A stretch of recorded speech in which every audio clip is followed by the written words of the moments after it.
For, on leaving the church, the congregation seemed one and all possessed with the gaiety of spirit so earnestly enjoined by their pastor. The elder folks gathered in knots at the churchyard, greeting and shaking hands, and the children ran about crying, "Yule, Yule," and repeating some uncouth rhymes, which the parson, who had joined us, informed me had been handed down from days of yore. The villagers doffed their hats to the squire as he passed, giving him the good wishes of the season with every appearance of heartfelt sincerity, and were invited by him to the hall, to take something to keep out the cold of the weather. And I heard blessings uttered by several of the poor, which convinced me that, in the midst of his enjoyments, the worthy old cavalier had not forgotten the true Christmas virtue of charity. On our way homeward his heart seemed overflowing with generous and happy feelings. As we passed over a rising ground which commanded something of a prospect, the sounds of rustic merriment now and then reached our ears. The squire paused for a few moments and looked around with an air of inexpressible benignity. The beauty of the day was of itself sufficient to inspire philanthropy.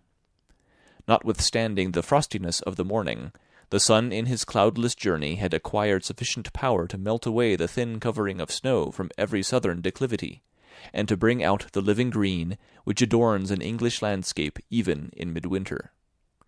Large tracts of smiling verdure contrasted with the dazzling whiteness of the shaded slopes and hollows.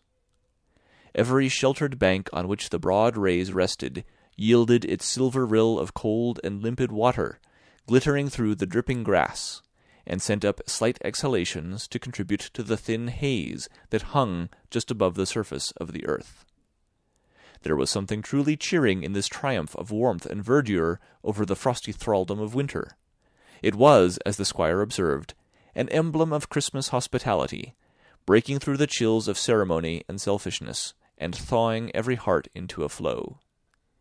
He pointed with pleasure to the indications of good cheer reeking from the chimneys of the comfortable farmhouses and low thatched cottages. "I love," said he, "to see this day well kept by rich and poor. It is a great thing to have one day in the year, at least, when you are sure of being welcome wherever you go, and of having, as it were, the world all thrown open to you. And I am almost disposed to join with poor Robin in his malediction of every churlish enemy to this honest festival. Those who at Christmas do repine, and would fain hence dispatch him, may they with old Duke Humphrey dine, or else may Squire Ketch catch 'em."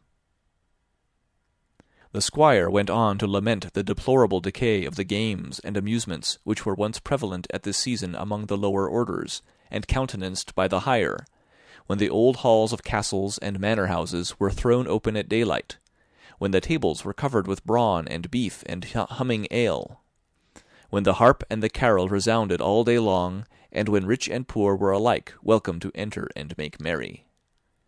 "Our old games and local customs," said he, "had a great effect in making the peasant fond of his home, and the promotion of them by the gentry made him fond of his lord.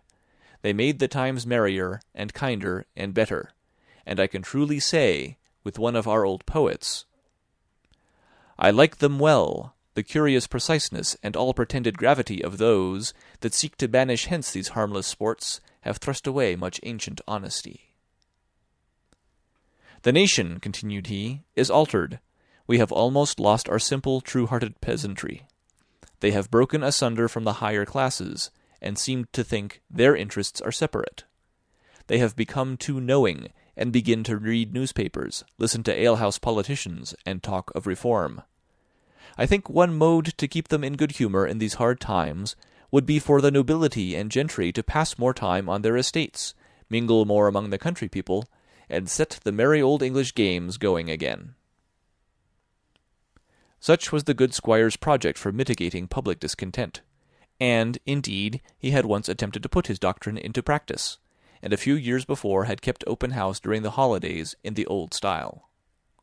The country people, however, did not understand how to play their parts in the scene of hospitality. Many uncouth circumstances occurred.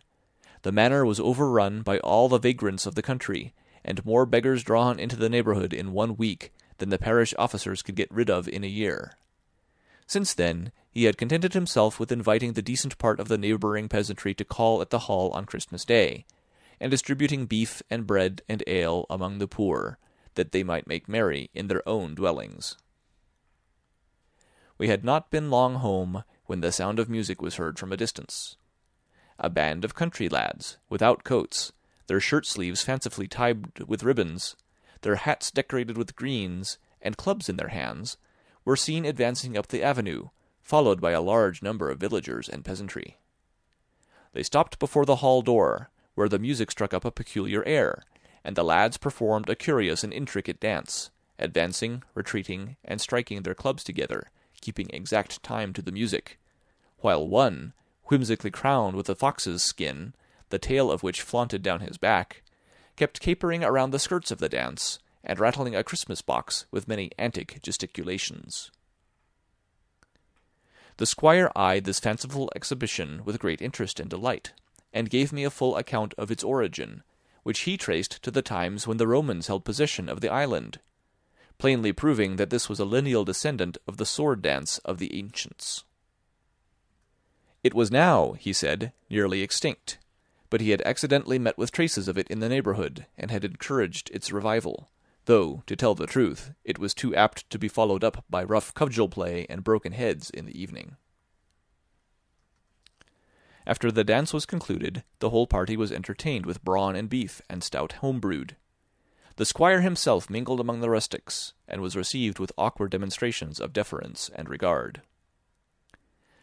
It is true, I perceived 2 or 3 of the younger peasants, as they were raising their tankards to their mouths when the squire's back was turned, making something of a grimace, and giving each other the wink. But the moment they caught my eye, they pulled grave faces, and were exceedingly demure. With Master Simon, however, they all seemed more at their ease. His varied occupations and amusements had made him well known throughout the neighbourhood. He was a visitor at every farmhouse and cottage, gossiped with the farmers and their wives, romped with their daughters, and, like that type of a vagrant bachelor, the bumblebee, told the sweets from all the rosy lips of the country around. The bashfulness of the guests soon gave way before good cheer and affability. There is something genuine and affectionate in the gaiety of the lower orders when it is excited by the bounty and familiarity of those above them. The warm glow of gratitude enters into their mirth, and a kind word or a small pleasantry, frankly uttered by a patron, gladdens the heart of the dependent more than oil and wine. When the squire had retired, the merriment increased, and there was much joking and laughter, particularly between Master Simon and a hale, ruddy-faced, white-headed farmer, who appeared to be the wit of the village, for I observed all his companions to wait with open mouths for his retorts, and burst into a gratuitous laugh before they could well understand them. The whole house, indeed, seemed abandoned to merriment. As I passed to my room to dress for dinner, I heard the sound of music in a small court, and, looking through a window that commanded it, I perceived a band of wandering musicians, with Pandean pipes and tambourine. A pretty coquettish housemaid was dancing a jig with a smart country lad, while several of the other servants were looking on. In the midst of her sport, the girl caught a glimpse of my face at the window, and, colouring up, ran off with an air of roguish affected confusion. End of Chapter 4. Christmas Day. Recorded October 25th, 2005, in Longmont, Colorado.